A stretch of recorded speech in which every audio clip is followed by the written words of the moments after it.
Well, folks, welcome to one more edition of Politics and Random. Egberto, Willies, your host. Thank you so kindly for being a part of the show. We are going to have a great show for you today. I have some great videos. I have a hell of an interview on Medicare Advantage. I'm going to wait till we get more people in before I play it. Medicare Advantage almost killed this guy. I really want folks to see it. Most importantly, I want folks to share. I'm going to go ahead and separate it out. I want folks to share this video as wide as possible. Medicare Advantage is there to kill. Medicare Advantage is there to kill. And I don't say that lightly at all.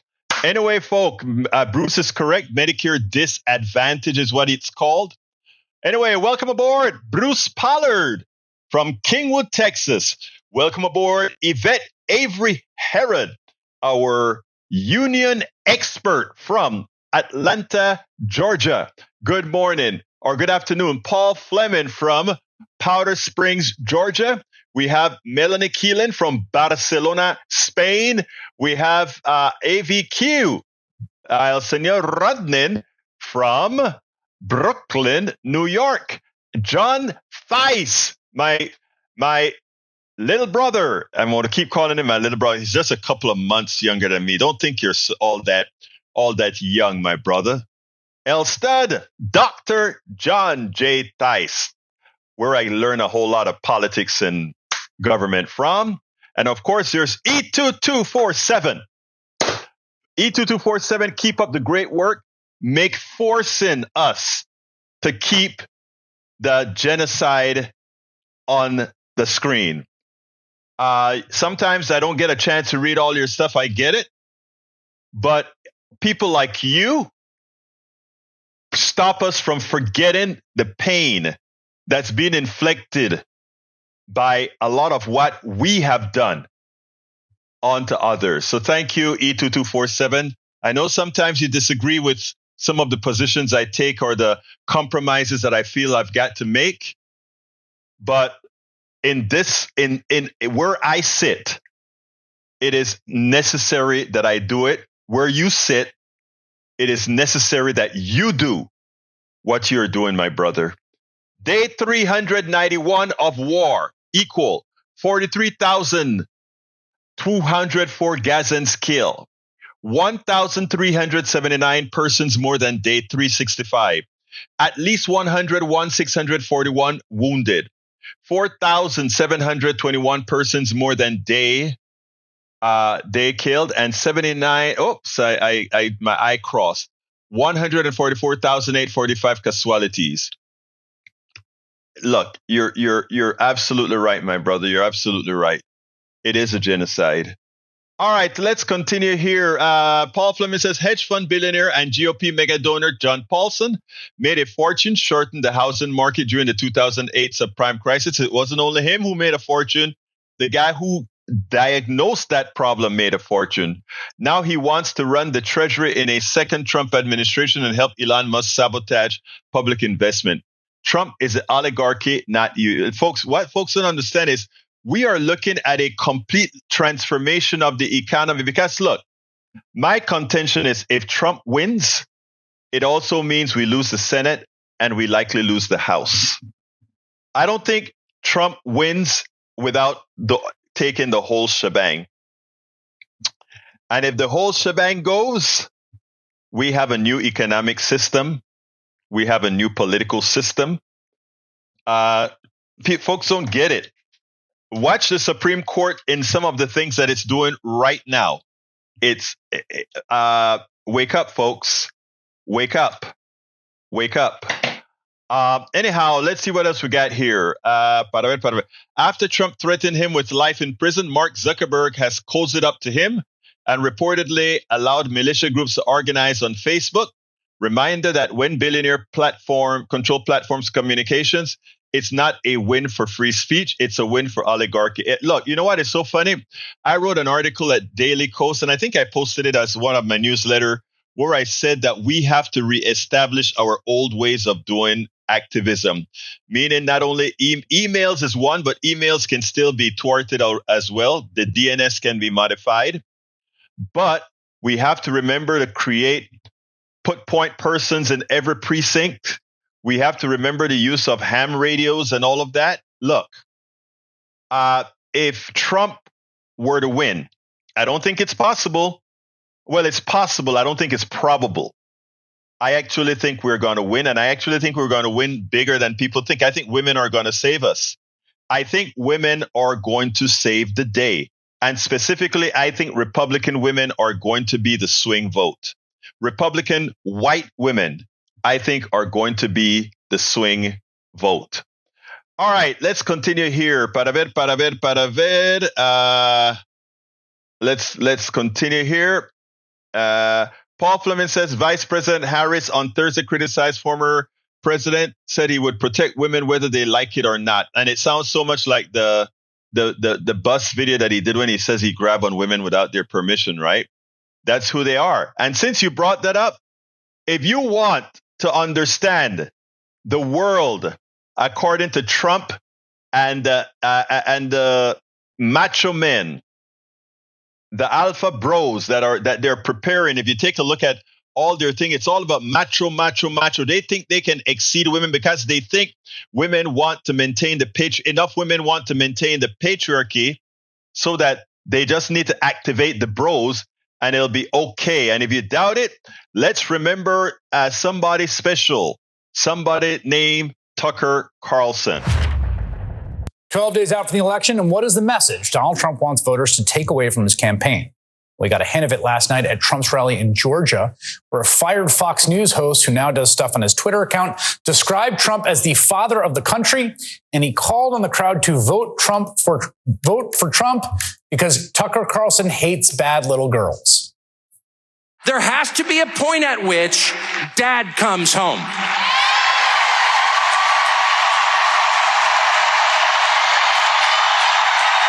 Yeah, that's right. Dad comes home. And he's pissed. Dad is pissed. He's not vengeful. He loves his children. Disobedient as they may be, he loves them. Because they're his children, they live in his house. But he's very disappointed in their behavior. And he's going to have to let them know. He's going to have to get to your room right now and think about what you did. And when dad gets home, you know what he says? You've been a bad girl.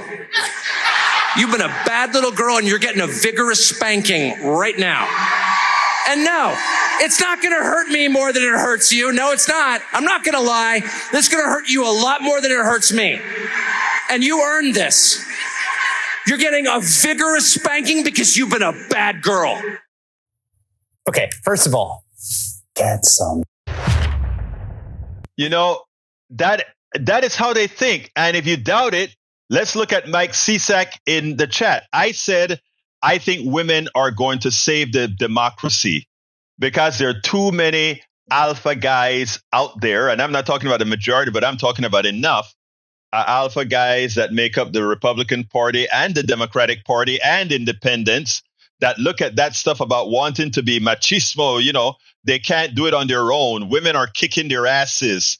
So they think they can get back at women by voting for whom again? Donald Trump, right? And look at the answer we get from Mike Cisak. Egberto, you are relying on women too much. No, I trust women. No, I respect women. That's what it is. I'm not relying on women too much. I believe in women. To tell you the truth, I believe in women much more than those damn alpha males who likely have a problem with who they are because they can't even, well, we won't go there. Michael Radden says, Egberto, what should the Democratic Party tell men? Democrats have better policies, including for men, but that's not getting across. If the election was decided by men alone, Republicans would win in most states. Exactly. But you know what, Michael? what happens is we've had a patriarchy for so long that men believe in their omnipotence. They believe, and this doesn't, a lot of people, when they think about the patriarchy, they think about mostly white men, right? But that's not the case.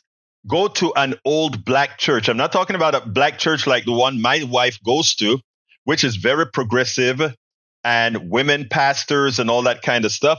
Go to the old black church. Go to the old Latino-based type church.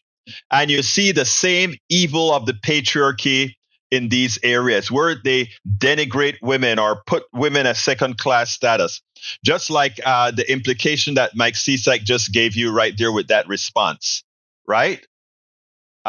When whoever realizes that women are their equal, women vote at 53% to 47% for men. And in so far the early vote, women are clocking it. And if these women are voting the way I think they're voting, the election is not going to be this close election that everybody thinks that it is. And like I said, I think so far for the last several elections, white women have been 50% or more supporting the patriarchy. Black women have not. 90-something% of them have not. And I think our white sisters are coming home. I think our white sisters are going to come into their own, and they're going to be the ones this time around to save our democracy. They will be saving our democracy. All right, let's see what else we got here. Okay, one other video. There's a video that I did this morning on the economy. And let's go ahead and play that. And I want to play this one because I think people need to hear this, and then we'll take it on the other side. This is about our economy. Before we go to Neil's topics, I want to talk a little bit about the economy. I think there has been a problem with Democrats and the economy for a very long time. I'm going to give you some interesting facts here.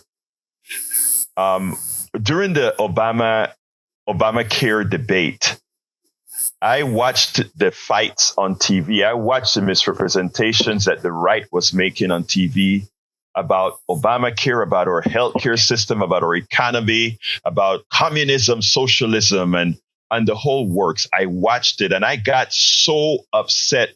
I am a businessman. I had a software company and I'm watching this debate. I had to pay my health insurance for the whole family because as a sole proprietor, you don't get the benefits of that businesses, corporations get with healthcare. You don't get the benefits of only paying half of Social Security. So as a small business, I paid my entire Social Security bill, 14-point-something%. 12-point-something%. I paid my entire Medicare taxes, 3-point-something%. I had to pay the full bill. There were times when my medical bill was over near $20,000 when deductibles and the premiums were included. It said that I having a wife with lupus and a daughter with a few issues as well. Well, then she didn't have those issues, but it was costing north of $20,000 for a year for insurance and all of that as a sole proprietor. So I understood as a small businessman how things really work deep on the inside. The benefits corporations got and all of that. So when we started talking about a universal healthcare system that's affordable, that you cannot be denied, I said my wife has lupus, so that created pre-existing conditions and a lot of issues. I said, great, we're going to finally have healthcare that other countries have that makes it available for everybody. And I watched the debate and I watched how it was horrendously marketed by Democrats. Because how could you allow the right to turn something good, something magnanimous, something that helped people into something that was bad? But they are so good at it, they were able to do it.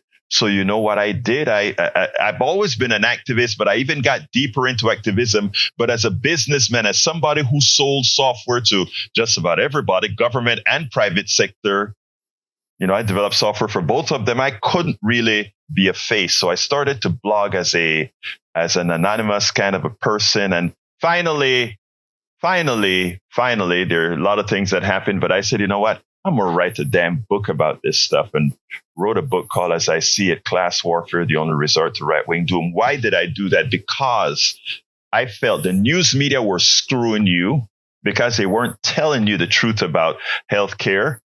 Not only was the news media screwing you, the politicians on both sides were screwing you. We had the Republicans trying to tell you that somehow getting a good healthcare was socialism. And you had some blue dog Democrats on the other side trying to say private, we want to have good universal healthcare, but somehow the private sector could do a good job by taking your money from you. That's how we got things like Medicare Advantage and all that crap. So I wrote the book. And in the process, I had to learn a whole lot about the different presidents and their economic systems, et cetera, what they did, et cetera. And what I found out was how horrendous Reaganism really was, and what it did to the budget and what it did for the semblance of prosperity. You take a look at what Reagan did, 16 million jobs created, what Clinton did, 21 million jobs created, what Carter did, 10 million jobs created in one administration, but that's a different story. But it always turned out this way, folks. Republicans with supply side economics come in, screw the economy up.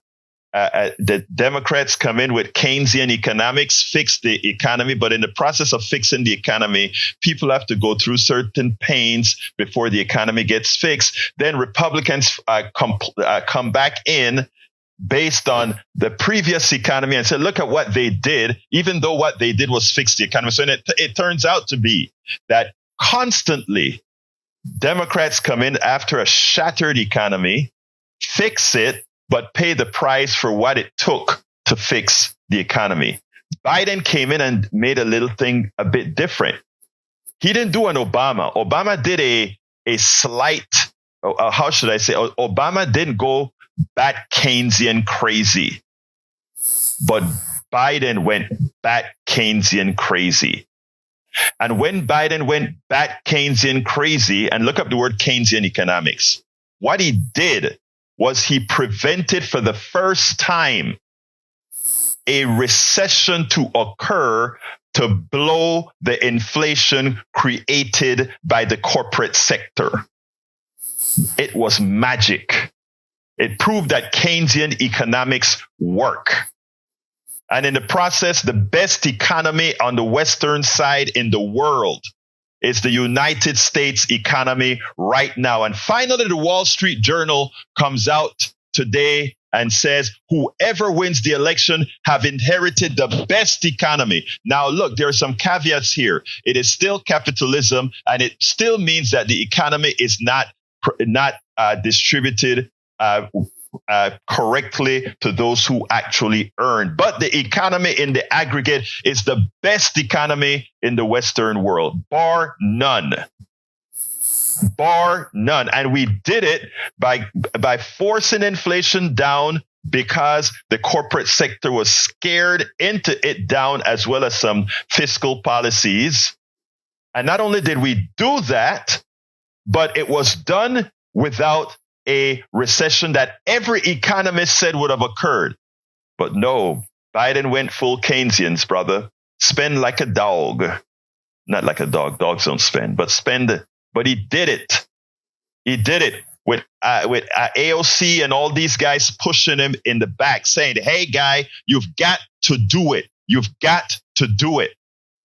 And even though he's a bit more moderate, it's like, okay, we got to do it. We got to do it. He did it.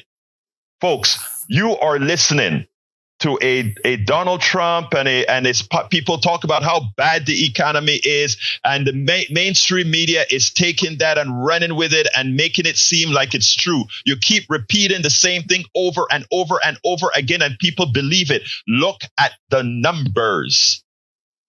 We have never, ever seen in this country, not even since the Depression, a recovery that occurred after what Trump left in 2020. Yeah, Biden shouldn't have run again because Biden is in fact too old. But if Biden was a younger person, Biden should have won that election would have won with flying colors, saying, I built back an economy.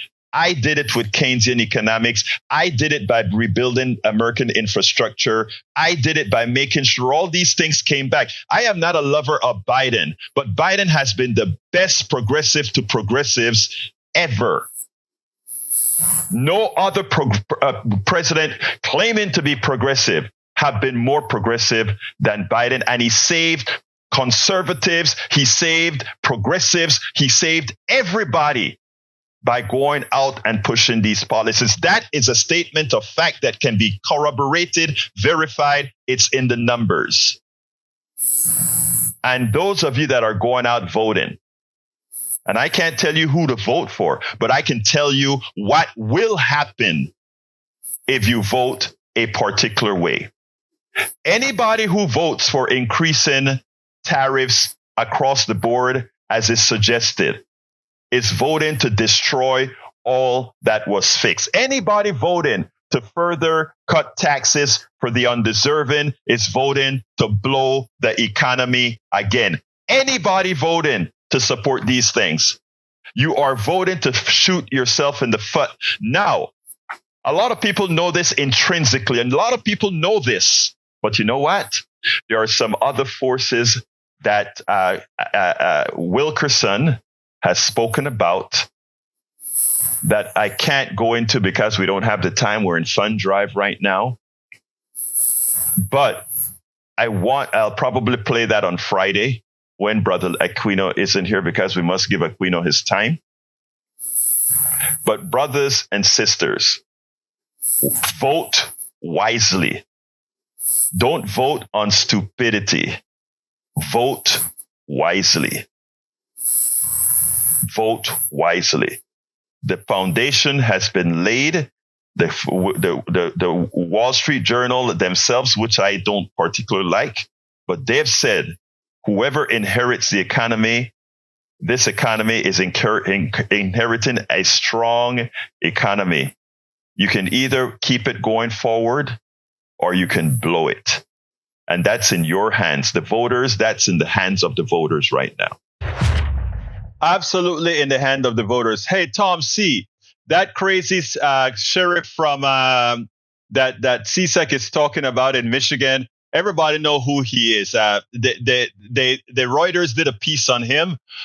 It's a joke. It's the same crap that they do over and over again about a stolen election. I mean, these guys won't back down. The polls, the polls before the election said that they lost. Everything. The numbers say that they lost, but they just can't believe that people don't like them. They just can't believe that. They can't believe that the only reason they ever won was because the Electoral College is not a democracy. But anyhow, you know how that goes. So don't worry about that kind of stuff, Brother Tom C. It is just a joke that these guys, they get shot down over and over again. My problem is with all these right-wing judges coming in, whether some of them are going to try to give it some legs to slow down an election and make things difficult so that in the long run they can go into the Congress and say, okay, we'll select the election based on all the wrong issues. So anyhow, folks, I got some more videos, but I think Melissa is about to call. She called on the other line. So Melissa, if you are out there, give us a call now before I go to the next video, because it seems like you wanted to call. Let's see. But look, let's see. Michael says, Tom C., there has never been an election in modern American history that had its outcome affected by fraud. There are only a few isolated cases of voter fraud being magnified by social media. And guess what? Most of the voter fraud that you find, including the one that was just reported, was actually by whom? Republicans.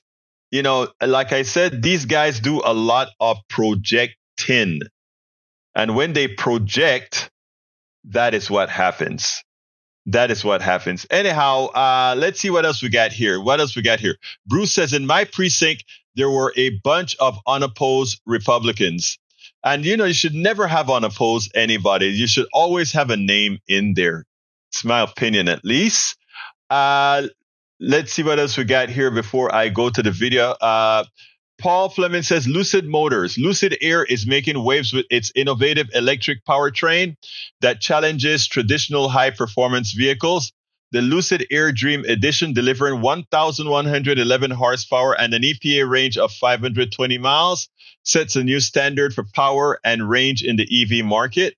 This groundbreaking vehicle features a 118 kilowatt-hour battery with a rapid charging rate of 297 kilowatts, recharging up to 20% in just 3 minutes. Wow, that is great. That is almost the amount of time it takes to put a few gallons in your car. So, I mean, that is actually pretty good. I got to look that up. Hey, Lee, do you have a link to that, the link that you're reading? Miss Melissa Bowie, how are you doing, my dear friend? I am well. How are you, sir? How are you, Houston? We are doing fine, especially since we're hearing you. Yes. I am at distraught means today. I don't understand what's happening on this freaky day. It's not Friday, but it's a freaky day. Definitely freaky. Yeah, it's freaky day. It's Halloween, right? Did you see what's happening at Houston HISD? No, what happened? Yates principal got locked up for something. What my understanding is, I'm sorry if I switch the tone. I'm sorry, but I've been trying to research this thing. Yates principal got locked up for a scheme, allegedly, of teachers, unqualified teachers teaching. Oh, I saw that. Yeah, let me explain. Yeah. What happened? It was a scheme. Yeah, here's what happened. The principal was selling. I don't remember how much. I think it was for $2,500. They were allowing teachers to get certified by getting other people to take the exams for the teachers. And it's not only at Yates, it's all over the state. Okay. So I didn't realize that they finally locked him up, but it's what they were doing was shameful, right? They were actually getting certifications for teachers without having to take the test themselves. But Melissa, let me tell you what's interesting. You know who Mike Miles is, right? Yes. He's the superintendent for HISD. Yes. Well, Mike Miles is filling up HISD with uncertified teachers. So I find it ironic. So why is the principal? Thank you. I find it ironic that the principal used some capitalism to provide teachers that don't need certification to teach at Houston Independent. Look, I'm not justifying it. I'm not justifying it at all. Okay, I am not justifying it. What I'm trying to find out is why they coming for third ward. Why they coming for third ward if they brought in this if they brought in this higher elite person to get HISD under control, right? Why they locking he himself is uncertified. Wait a minute. Mike Miles does not have a teaching certification, okay? He does not have a teacher certification. So, I mean, let me tell you again. Oh my God.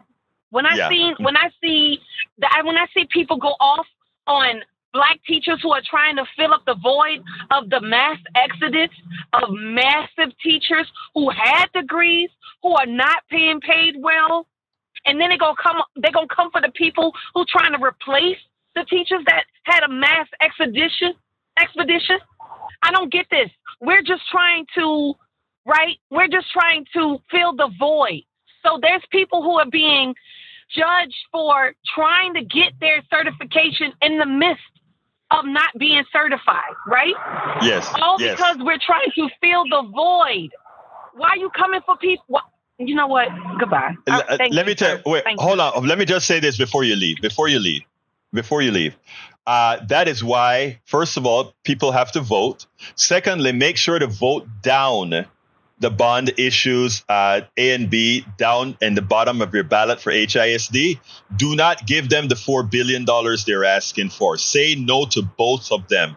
I think it's 1.5 billion and 2.5. Whatever it is, say no to the bond for HISD. That is imperative that you do that. And look, I'm not justifying that the guy is charging money for the certificates, but what I'm saying is, it seems it is very hypocritical that you bring in an uncertified superintendent to take over a school district, and at the same time you're hiring uncertified teachers, and you lock a principal up for doing this. I hear that. Anyway, let's talk another time. I got a long video to play, okay? Right. Take care, my sister. Have a good one. Bye-bye. All right, folks, this is a video that I need to play you guys right now. This one is very important. Make sure I'll have it ready to ship later on tonight. Check this out, and then we'll take it on the other side. Let me cue it up correctly. Welcome to another edition of Politics Done Right. I'm your host. Today we are honored to have Judah Freed. Judah Freed is a journalist, author, storyteller, and an activist. He's the author of the book Making Global Sense: Grounded Hope for Democracy and the Earth. Let me tell you something, folks.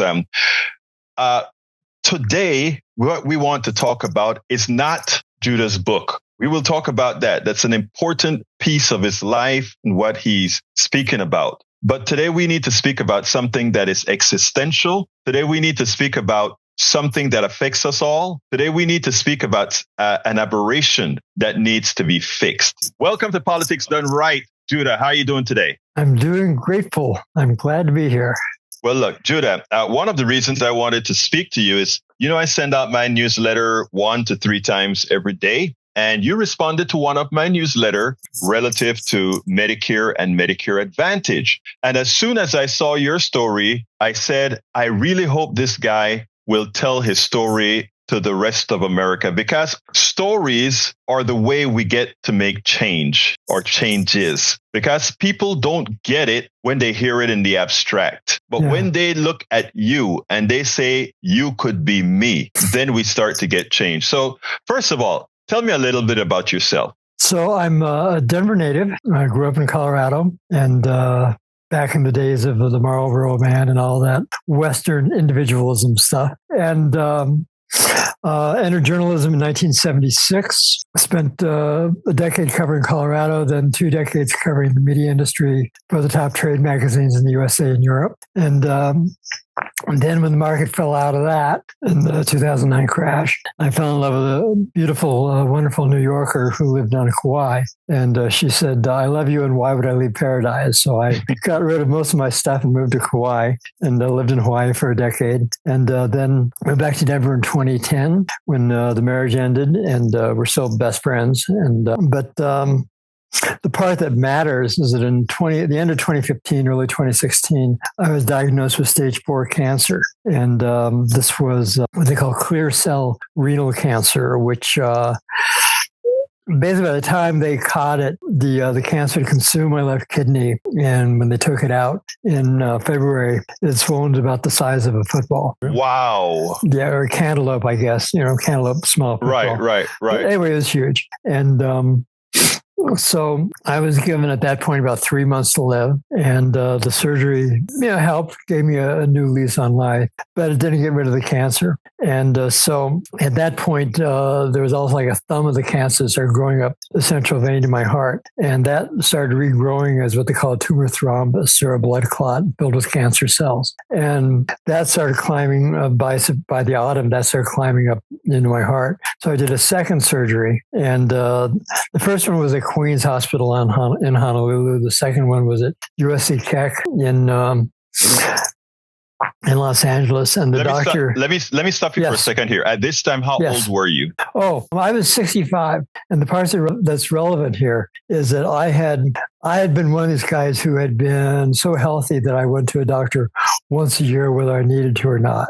It was like washing your hair on Saturday night.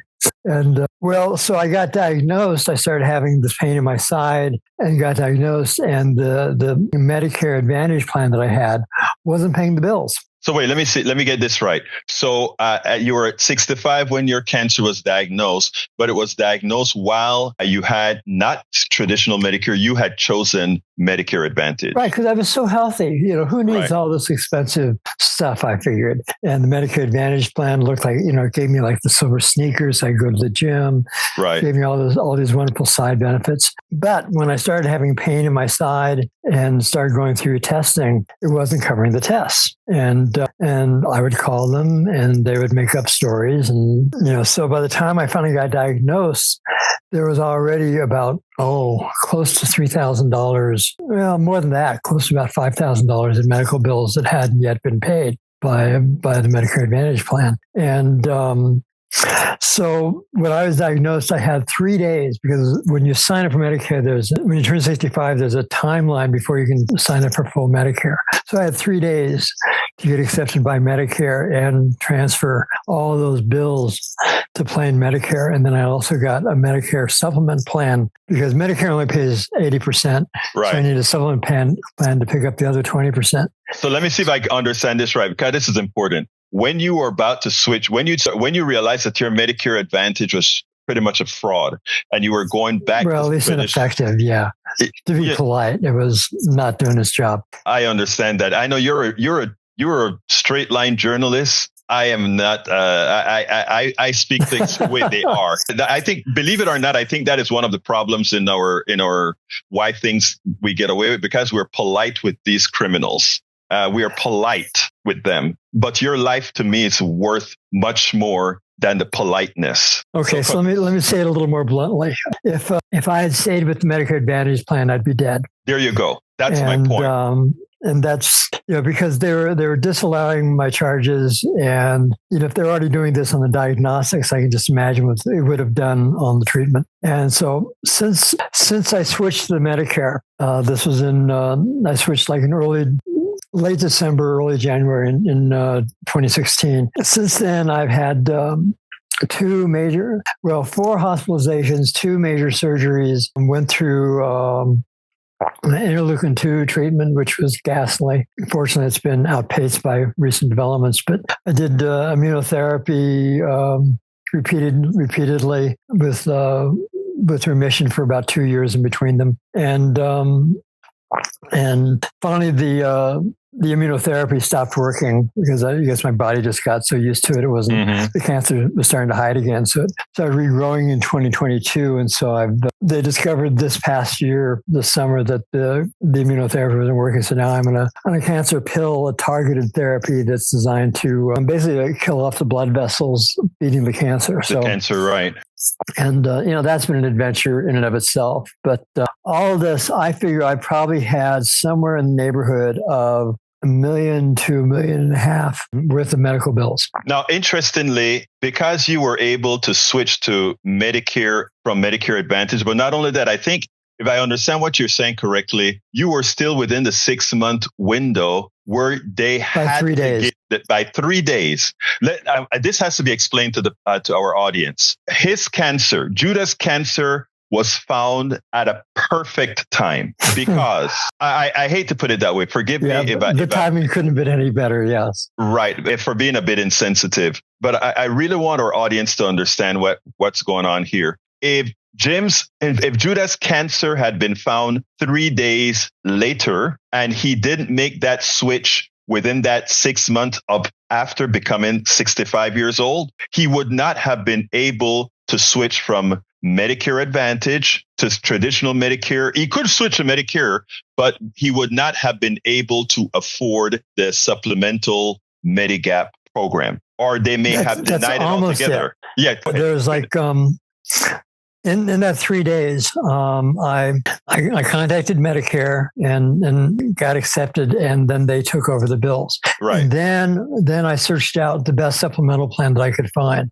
Fortunately, my wife was on the AARP plan F, and that covers everything that Medicare doesn't. If Medicare will cover the 90, they'll cover the other 20, no matter what. And so as a consequence of that, I was able to get the bills that have been accumulated that were unpaid. Those were picked up by Medicare and the supplemental plan. And then the bills I accrued going forward were picked up by Medicare and supplemental plan. But, what was so scary is that although I could have, if I hadn't been in that 3-day window, I had to wait a full year before I could apply for Medicare because there's an annual window. Right. And I would have been dead by then. But the other thing that I think, and I don't know if you know this, Judah, or not, but I think it's important for folks to understand. After that 6-month period, that grace period that you have to go into Medicare, by law, your supplemental with a pre-existing condition cannot be used against you. They can't use actuarial tables against you. Well, this was before the Obamacare was passed. Right. And so I didn't have 6-month window. I had a 3-month window. Oh, wow. Because I turned 65 in November. Mm-hmm. My birthday is coming up next week. And so then this was 3 months after I enrolled that I had to get in. Wow. So I didn't even have a 6-month window. I had a 3-month window. That law has changed. Now it's longer, but still, as I understand it, that is still problematic in that, again, if you're not in that window at 65, guys, at 65, if you're out of that window and after you find out that you have an illness and you try to go back to traditional Medicare, your 80% will be covered and you'll be able to get that. But God help you finding a supplemental that will take care of your bills. You probably couldn't afford it. Go ahead. Well, interestingly enough, the AARP plan did accept me, even knowing that I'd been diagnosed. You were still in the window. I was still in the window, so I could make the change. That's the law. So under the law, they had to accept me. Under the law, they had to accept you. Yes, and this is before the Affordable Care Act, so right. Which eliminated the insurance self-serving protections on no pre-existing conditions. The pre-existing condition doesn't apply, however, to Medicare after the 6 months because you had your opportunity to choose Medicare or Medicare Advantage. Exactly. Those are all the things that they do to go around it. But look, so in effect, by the way, how are you doing right now? Well, the cancer's back, but I got a little something that's about. And it's migrated into my lungs. So I got one tumor that's about a half an inch. I got another tumor that's about a quarter of an inch. But these had grown up until I started the new medication about an inch each. Plus, I had a mass growing in the hilar lymph nodes in between my lungs. And so now the interesting thing is that so this is another thing that I need to give as advice for people. When you seek out a doctor, make sure you have a doctor that is really staying on top of the literature. Most doctors today now are employed rather than being independent, and they have a really high patient load. So as a consequence of that, they very seldom have time to really stay on top of this. So I had been blessed because I'd been in New York last June. I'm a big fan of Thomas Paine. My book is inspired by him, and so I was in New York for basically Thomas Paine's. There's a big Thomas Paine Day in New Rochelle where the National Historical Association is based, and so I went there for that. And while I was there, at the suggestion of my ex-wife, says, "Well, listen, you're going to be in New York. Go to Sloan Kettering." And so I made an appointment. They accepted me, which was because here's just this nebbish from Colorado, and they said, "Sure, yeah, we'll take you." And so I saw one of the top oncologists in the world.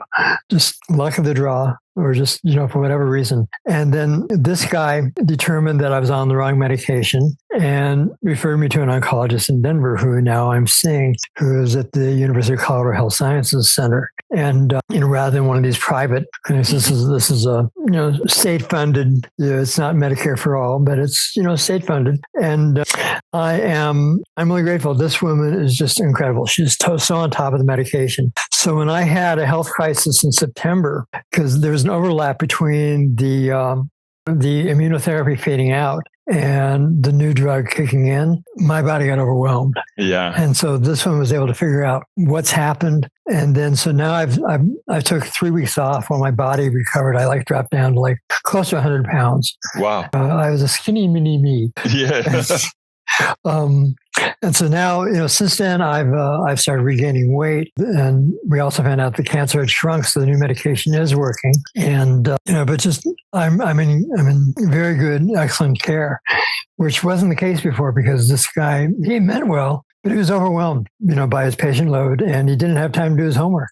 Okay, let me stop you right there, because I need the audience to understand this. I am a proponent for having real healthcare, which means universal healthcare. You can call it Medicare for all if you want. You can call it healthcare for all. But Judah's experience just was the answer to your question. A doctor in the public domain, a doctor in the commons, a doctor that is... It's a privately run college, but it's fine. A state college. But it's a state college that receives a whole lot of grants and all these items. They don't have to be overwhelmed by patients. And they're a research center as well. And they're a research center. You realize what we talk about, medicine for profit versus medicine to heal. There is a difference when you have medicine for profit versus medicine to heal. His life wasn't only saved because he went from Medicare Advantage to traditional Medicare, but it was also saved because he went to an institution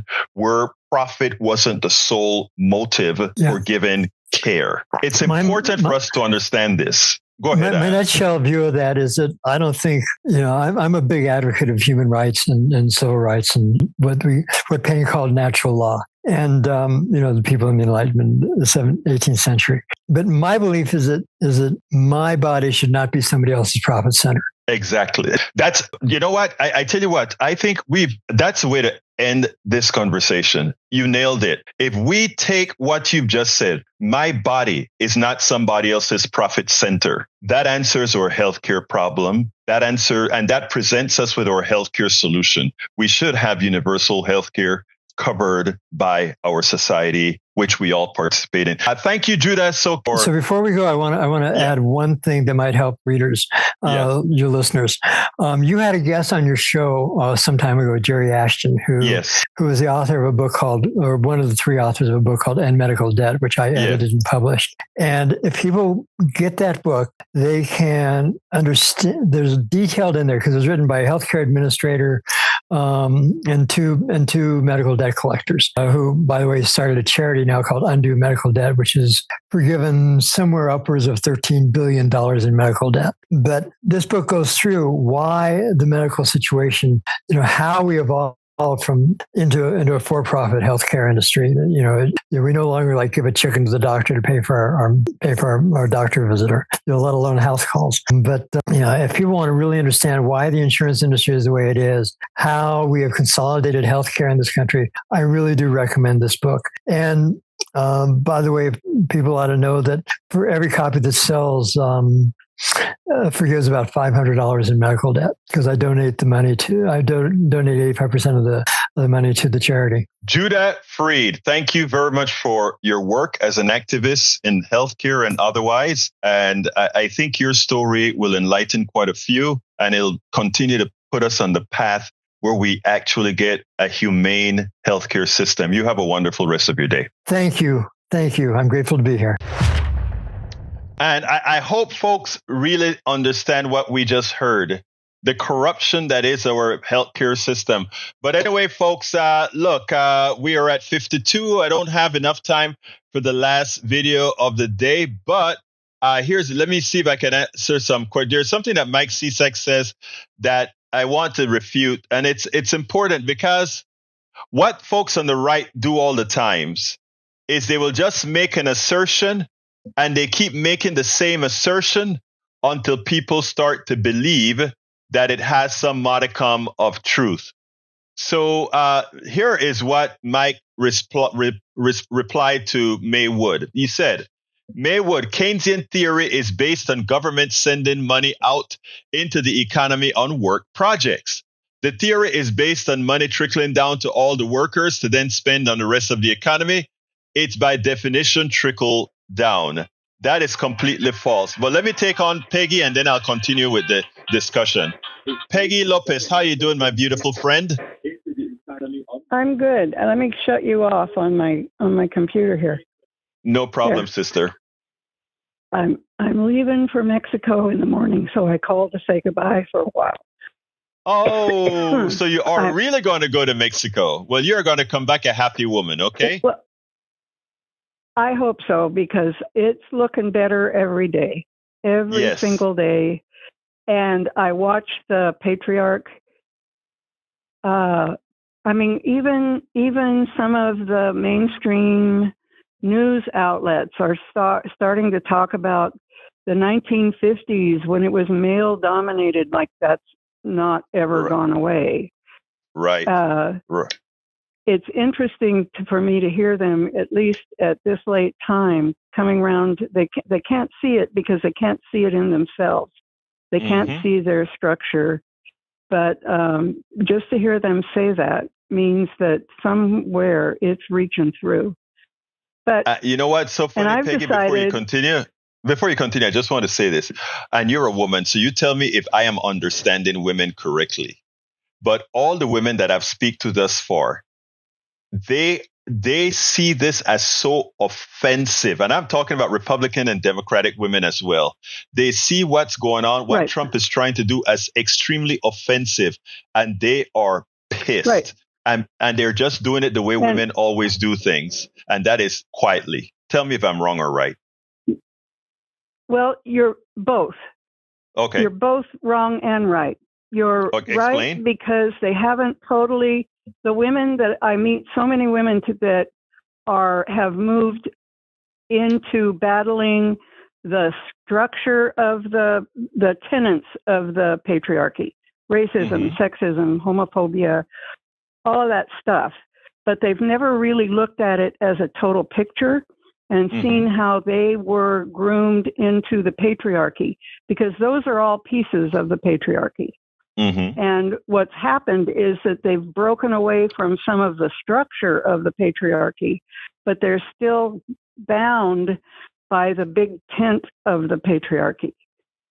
And so it makes them be offended instead of seeing it for what it is, an absurdity.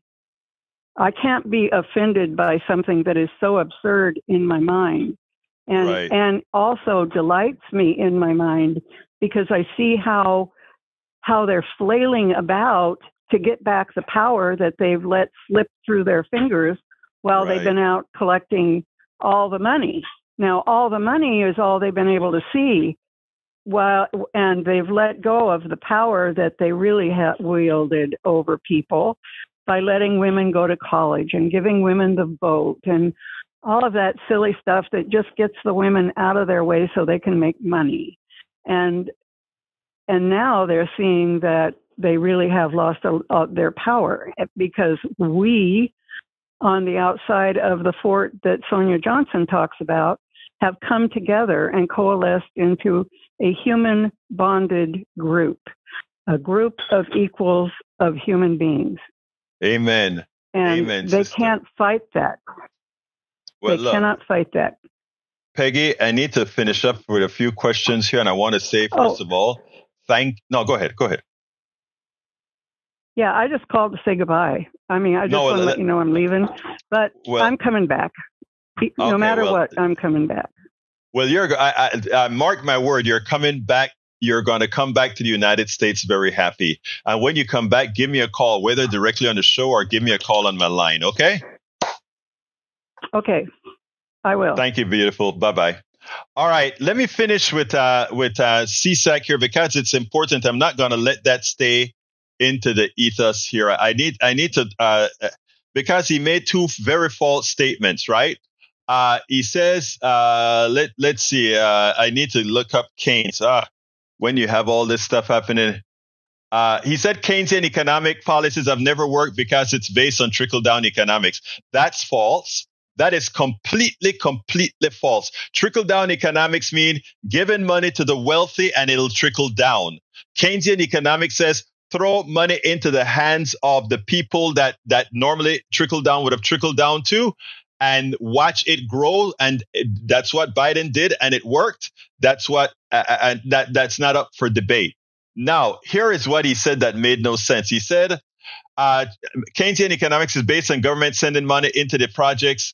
No, that's not the one I want to read, because he says, and once the projects are, he said, the problem with Keynesian theory is that the work projects don't add lasting value to the economy, loading debt onto the public. And once the projects are done, economic activity returns to even more depressed state. That is patently false. First of all, we're living through what Keynesian rebuilt, and the economy isn't going down now that we've stopped our Keynesian inputs. We've stopped the Keynesian inputs and the economy continues to grow. So that statement is provably false. But secondly, Keynesian economics was used to build Hoover Dam. Now it was used to build roads and bridges, etc.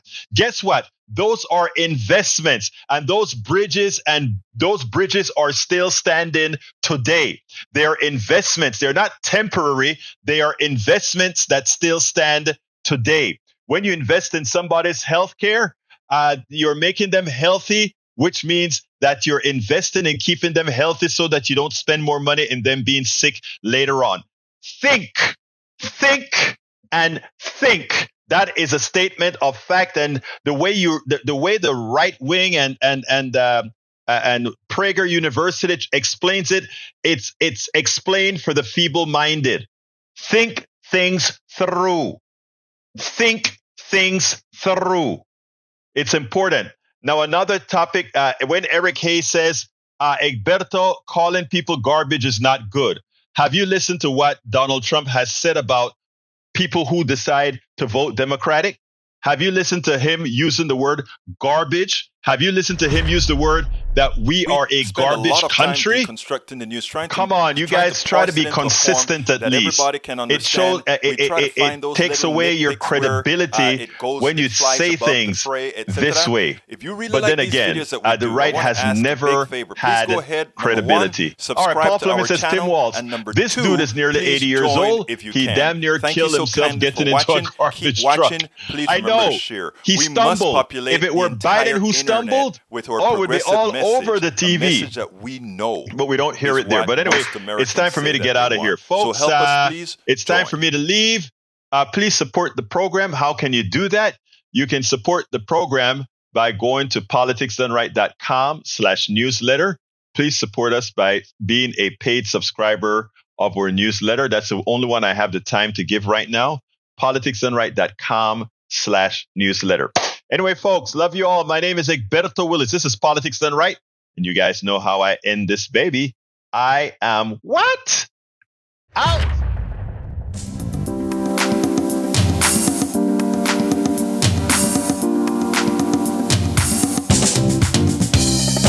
Welcome to Politics Done Right. I am your host, Egberto Willies. This is a progressive program that will take the mystery out of politics. This is the program that will encourage you to make sure government becomes we the people. Whether you are liberal, progressive, conservative, or otherwise, you get to air your point of view. We are an independent media outlet that, unlike mainstream media beholden to corporations, we only owe allegiance to you. Remember, you can also send me a tweet at EGBERTOWILLIES. That is at Egberto Willies. Let us engage. It is Politics Done Right.